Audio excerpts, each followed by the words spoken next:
तो भाई नहीं मिलेंगे तुम्हें ज्यादा मार्क्स। इसलिए मैं कहती हूँ भाई, सो आई डोंट वांट कि तुम एंड टाइम पे जाके रिग्रेट करो। सभी लिख के आ रहे हैं, जितना उस टॉपिक के बारे में पता है सब लिख के आ रहे हैं। भाई तुम अपने मार्क्स कटवाओगे, नहीं मांगा किसी ने वहां पे तुमसे।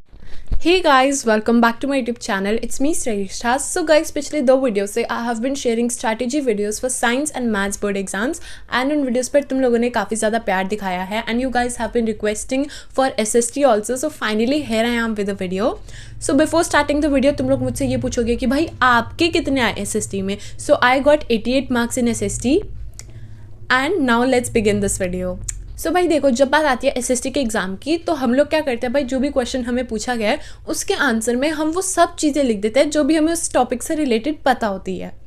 जो चीज़ पूछी गई है try to answer that only, that is it. अगर तुम्हें लगता है कि मैं अपने आंसर को 2 या 3 पेजेस का बना दूंगा तो मेरे को शायद ज़्यादा मार्क्स मिल जाएंगे, तो भाई नहीं मिलेंगे तुम्हें ज़्यादा मार्क्स। सो हमें एग्जामिनर को तो अपने आंसर से बोर नहीं करना है। सो प्लीज़ वही चीज़ें लिखो जो उस आंसर में वैलिड है। अच्छा हाँ, ये भी मत कर देना कि भाई अगर कोई 6 मार्क्स का क्वेश्चन है तो तुम उनका आंसर सिर्फ 2-3 लाइनों में लिख के आ रहे हो। अगर 6 मार्क्स का क्वेश्चन है तो of course it will require half a page, but let me tell you भाई वो वैलिड होने चाहिए, उसका एक पॉइंट वैलिड होना चाहिए। ऐसा नहीं है कुछ भी लिख के आ रहे हो, उससे तुम्हारे मार्क्स कटने के काफ़ी चांसेस रहते हैं।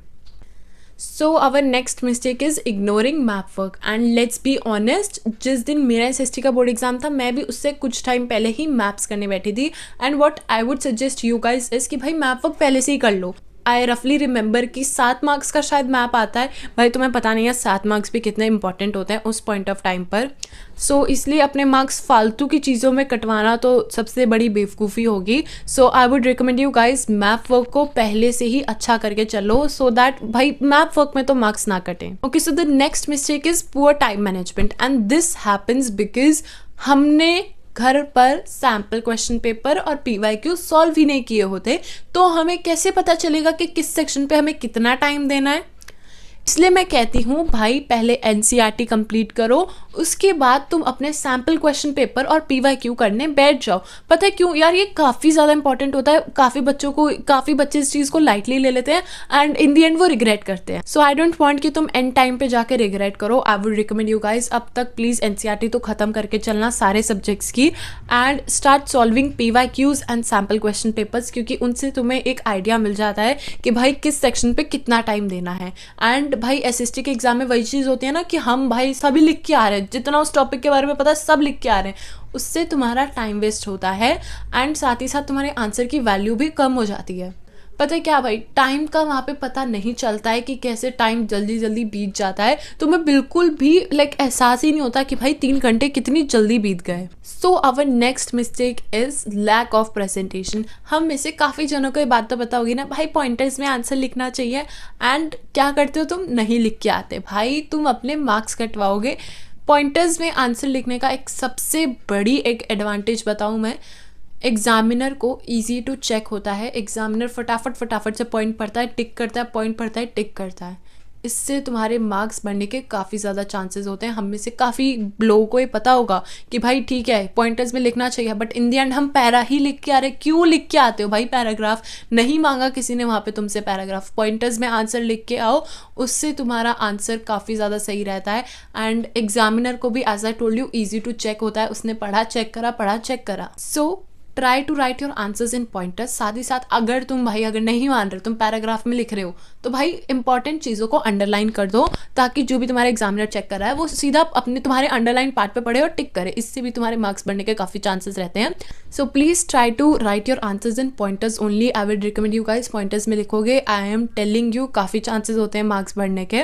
मतलब अगर तुम्हारा 4 मार्क्स का क्वेश्चन है, तुम लिख के आ रहे हो और 1 पेज का या आधे पेज का आंसर लिख रहे हो, एग्जामिनर पॉइंटर्स पढ़ेगा, चेक करेगा एंड आगे बढ़ेगा। 4 में से 4 भाई और क्या चाहिए तुम्हें। But let me tell you वो आंसर वैलिड होना चाहिए, उस टॉपिक से रिलेटेड होना चाहिए। So one next mistake is कि भाई हम एग्जाम्पल्स ही नहीं लिख के आते हैं। पता है क्या चीज़ होती है, देखो जैसे if I talk about economics and geography, अब इन 2 सब्जेक्ट्स में क्या होता है भाई, जैसे ज्योग्राफी की बात करते हैं पहले, तो जैसे कुछ क्वेश्चन आए जिसमें कंपैरिजन वाली चीज़ है, उसमें तुमने 2-2 पॉइंट लिख दिए, ठीक है भाई इसके ये 2 पॉइंट है, इसके ये 2 पॉइंट है। उसके बाद अगर तुम नीचे एग्जाम्पल्स भी लिख देते हो, भाई एग्जामिनर खुश हो जाता है, उसे लगता है कि ये टॉपिक तुम्हें ऑलरेडी आता है बाय हार्ट। तो आई would recommend you guys please examples लिख के आना। एंड अगर हम बात करें इकोनॉमिक्स की, तो इकोनॉमिक्स के अंदर जैसे कि होता है ना हर डाटा कि भाई फॉर एग्जाम्पल दिस, तो वो ज़रूर लिख के आना, क्योंकि उससे भी मार्क्स बढ़ने के काफ़ी ज़्यादा चांसेस होते हैं। एग्जामिनर को लगता है कि भाई तुमने तो सब कुछ अच्छे से प्रिपेयर करा है, तुम्हें तो इस टॉपिक के बारे में काफ़ी कुछ आता है, तुम उसके एग्जाम्पल्स लिख देते हो ना, सो वो like it's a cherry on cake. So the next and the last mistake is not revising your paper. And ऐसा क्यों होता है ये भी मैं बताती हूँ। ऐसा इसलिए होता है क्योंकि भाई देखो, पहली बात तो तुम सैम्पल क्वेश्चन पेपर या PYQ घर से अटेम्प्ट करके चलते ही नहीं हो। So how would you know कि किस सेक्शन पे कितना टाइम देना है, एंड उसके बाद तुम्हारे पास इन दी एंड टाइम ही नहीं बचता है रिवाइज करने का। एंड उसके बाद जो भी तुमने मिस्टेक्स करी होती है अपने पेपर में, वो एज इट इज़ मिस्टेक्स वाला पेपर तुम सबमिट कर देते हो। ठीक है, तो ये सब नहीं करना है ब्रदर। सो भाई प्लीज़ अपना पेपर रिवाइज करके ही सबमिट करना, क्योंकि छोटी मोटी गलतियाँ निकल जाती है यार। लेट्स जस्ट एक्सेप्ट दैट कि भाई निकलती है थोड़ी बहुत गलतियाँ। सो वो गलतियों वाला पेपर हम सबमिट क्यों करें, बेहतर होगा कि हम खुद ही देख ले कि भाई ये गलतियाँ इन्हें मेरे को ठीक करनी। So yes guys, that is it for the today's video, and I hope you guys enjoyed watching today's video. If you really did so, then do not forget to like, share, comment and also do subscribe to my channel, because it really motivates me a lot to make these types of new videos. हम मिलेंगे हमारी next video में, तब तक के लिए take care and bye bye. Next video कौन सी चाहिए वो भी कमेंट कर देना, एंड मैं थक गई हूँ भाई।